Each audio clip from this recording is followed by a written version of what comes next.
अस्सलामुअलैकुम viewers. India versus south Africa कल दूसरा टी20 मैच खेला जाएगा।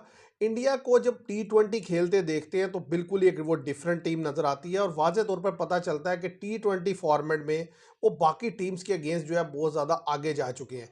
आप देखें ओडीआई में भी आपको एक मुकाबला होता हुआ नजर आएगा।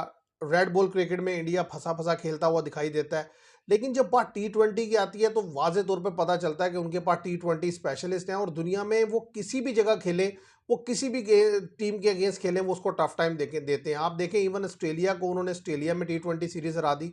साउथ अफ्रीका जब लास्ट टाइम गए थे तो तब भी वहां पर उनको टी20 सीरीज हरा दी थी। और जिस तरीके से पहला टी20 मैच जीता है साउथ अफ्रीका के अगेंस्ट, आप देखें ड्यू फैक्टर होने के बावजूद 100+ रन से शिकस्त देना एक बड़ी एक्सेप्शनल चीज़ है। और इसको अगर मैं आपके सामने मतलब इसकी रीज़न रखूं तो एक सिंपल रीज़न ये है कि आप अगर उनकी कंपोजिशन पर नज़र डालें टीम की, तो उनके पास टी20 के लिए जो बॉलिंग है उसके अंदर भी वैरायटी है, जो बैटिंग है उसके अंदर भी बहुत ज़्यादा डेप्थ है। ये दोनों चीज़ें उनको ऐसी फ्लेक्सिबिलिटी देती हैं कि जिसकी वजह से ना उन्हें कंडीशन अफेक्ट कर पाती हैं, ना उन्हें सिचुएशन अफेक्ट करती है। आप देखें कि मैच में वो डाउन चल रहे थे, लेकिन फिर हार्दिक पांड्या की तरफ से एक स्पेशल इनिंग्स आई और उसने पूरे मैच का मोमेंटम बदल कर रख दिया। और दूसरी तरफ जब बॉलिंग की बात आई तो एक एक बॉलर ने बेहतरीन गेंद की। आप इंडिया की अगर बैटिंग पर नज़र डालें और या उसकी पूरी प्लेइंग 11 को आप देखें तो उसमें कितनी फ्लेक्सिबिलिटी आपको नजर आएगी। देखें शुभमान गिल और Abhishek Sharma top of the order आते हैं, जिनमें से अभिषेक शर्मा बॉल कर सकते हैं, जरूरत पड़ने पर कर भी देते हैं। सूर्या कुमार यादव है और तिलक वर्मा है। उसके बाद नीचे अगर आप देखें नंबर 5 पे जितेश शर्मा, नंबर 6 पे अक्षर पटेल प्योर ऑलराउंडर है, मतलब बैटिंग भी फुल करते हैं बॉलिंग भी। Hardik Pandya full allrounder. इसके साथ साथ अब ये जब 7 प्लेयर हो जाते हैं उसके बाद अगर आप देखें तो शिवम दुबे को भी आप देखें कि प्योर वो बैटिंग बैट्समैन है, मतलब यानी कि हिटिंग करते हैं अच्छी खासी, बॉलिंग भी बुरी नहीं करते। जिस तरीके से एशिया कप में जब जरूरत थी हार्दिक पांड्या नहीं थे वहां पर जबरदस्त बॉलिंग की।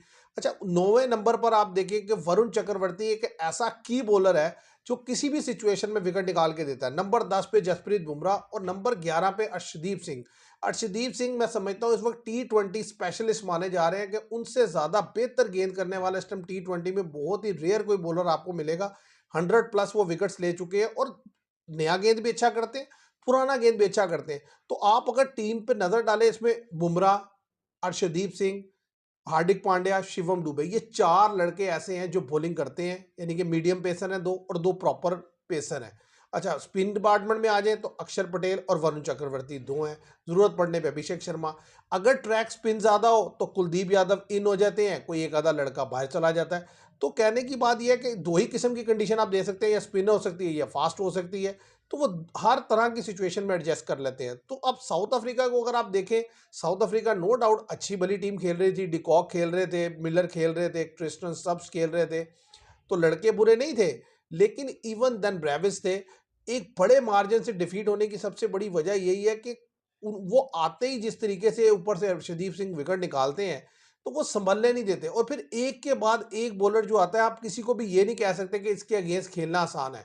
मतलब आप बुमराह को रन बनाएंगे, आप अर्शदीप को बनाएंगे, आप वरुण चक्रवर्ती के अगेंस्ट अच्छा खेलेंगे, या आप अक्षर पटेल को रन बनाएंगे, या इवन हार्दिक पांड्या, मतलब सारे बॉलर ही आपको परेशान करेंगे। तो जिसकी वजह से जो है वो सामने वाली टीम टी20 में बिल्कुल ही फंस जाती है। अब दूसरे टी20 में मैं ये समझता हूं कि साउथ अफ्रीका जब टॉस जीतकर जो है वो हार गया, तो मुझे नहीं लगता कि साउथ अफ्रीका किसी भी सिचुएशन में जो है वो कमबैक कर सकता है। सिर्फ एक दो इंडिविजुअल प्लेयर्स की ब्रिलियंस अगर आ गई तो शायद वो भी चेज में उनको हेल्प आउट हो जाए, एक डिकॉक और एक दूसरा मिलर। ये 2 ऐसे प्लेयर हैं इनके पास कि अगर यानी कि सिचुएशन ऐसी बनती है कि मतलब यानी कि जैसे पहले मैच में टारगेट मिला और फिर दोबारा इसी तरह के आसपास टारगेट मिलता है और इन दोनों में से कोई बेहतर इनिंग्स खेल जाता है, फिर तो इंडिया को शायद ये डिफीट दे पाए। अदरवाइज मैं ये समझता हूँ 80% चांस यही है कि इंडिया इजीली डिफीट देगा साउथ अफ्रीका को कल भी। क्योंकि साउथ अफ्रीका आप जब जब टी20 में आप देखें इंडिया के सामने आ रहा है, सिवाय वो जो 2024 के वर्ल्ड कप के, कि एक अच्छा कंपेटिटिव क्रिकेट देखने को मिली दोनों तरफ से, बड़ा फंस के मैच हुआ, वरना हर जगह वाज़े तौर पर डिफीट दे रहा है। मतलब अब पिछले 5 या 6 टी20 मैचेस उठाएं तो साउथ अफ्रीका सिर्फ इंडिया से एक जीता है। इंडिया ने 5 मैचेस में साउथ अफ्रीका को डिफीट दिया और बड़ी कंप्रीहेंसिव डिफीट दी है। और डेफिनेटली जो कल की पिच रहने वाली है वो भी उसी तरह की होगी, जिसमें स्पिनर के लिए भी मदद होगी, थोड़ी बहुत बॉल सीम भी करेगा और उस पर डेफिनेटली इंडियन बैटर्स बिल्कुल रन्स करने की पोजीशन में भी होंगे और अगर चेज में जाएंगे तो मैं समझता हूँ ज़्यादा इजी रहेगा उनके लिए चेज करना। तो इस सूरत हाल को देखकर एक चीज़ तो वाज़ेह नज़र आता है कि भाई जो आगे आने वाला T20 वर्ल्ड कप है, उसमें इंडिया हॉट फेवरेट है। मतलब एक तो इंडिया में खेला जाएगा, दूसरा उसकी कंपोजिशन को अगर आप देख लें, तीसरा उसके प्लेयर्स की अगर आप फॉर्म देख लें, तो मतलब 3 ही चीज़ें होती हैं कि यानी कि कंडीशन आपको फ़ेवर कर रही हो, आपके लड़के स्किलफुल हों और तीसरा वो फॉर्म में भी हों।